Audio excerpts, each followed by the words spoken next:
বহুদিনৰ মূৰত আচলতে মোৰ ভাইটি ঘৰত উপস্থিত হৈছে আৰু ঘৰখন আচলতে যথেষ্ট উৎসৱমুখৰ পৰিৱেশৰ নিচিনা হৈছে আৰু সকলো ৰাইজ আহি ইমান ধৰণে আহি যে আমাক মানে উৎসাহ যোগাইছে অতিকে আনন্দিত হৈছোঁ আৰু এই কথাটোৰ জৰিয়তে আচলতে এটা কথাই ক'ব পাৰে যে ভাইটি যে আচলতে ৰাইজৰ হকে যে কাম কৰা এটা ল'ৰা সেইটো আচলতে এই ৰাইজসকলে আহি উপস্থিত হৈ আমাক কিমান মানে উৎসাহ যোগাইছে তাতে আচলতে প্ৰমাণিত হৈছে বুলি ভাবোঁ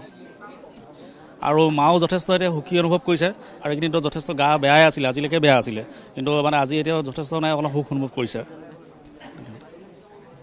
এই ক্ষেত্ৰত ক'ব লাগিব যে ৰাইজৰ হকে কাম কৰা ল'ৰাটোক ৰাইজে চিনি পালে আৰু ৰাইজে চিনি পাই ৰাইজৰ যি মাত মাতিলে আচলতে তেওঁৰ পক্ষে মাত মাতিলে আৰু মাত মতাৰ কাৰণ কি হৈছে তেওঁ সেই ভাইটি যে ন্যায়ৰ পক্ষত আছে আৰু ন্যায়ৰ হকে কাম কৰিছে আচলতে সেইকাৰণে আচলতে সকলো ৰাইজে মাত মাতিছে গতিকে ৰাইজক সেইকাৰণে আচলতে ধন্যবাদ জ্ঞাপন কৰিছোঁ আৰু সি যদি আচলতে যদি ৰাইজৰ পক্ষে মাত নেমাতিলে বা ৰাইজৰ হকে যদি কাম নকৰিলে হ'লে তেতিয়াহ'লে কিন্তু কেতিয়াও ৰাইজ কিন্তু এনেধৰণে উঠি নাহে আজি ডিব্ৰুগড়ৰ একদম আদালতৰ চৌহদৰ পৰা যে আহিছোঁ শ গাড়ী আৰু মানুহ আহিছে ৰাইজ আহিছে গোট খাইছে অৰ্থাৎ ৰাইজে তেওঁক আচলতে আদৰি লৈছে আৰু এইটো যে বিশ্বাস ৰাখিছে যে আচলতে সি তেনেকুৱা ধৰণৰ যে কিবা যে কাম কৰিব নোৱাৰে তাকে আচলতে প্ৰতিপন্ন কৰিছে বুলি মই ভাবোঁ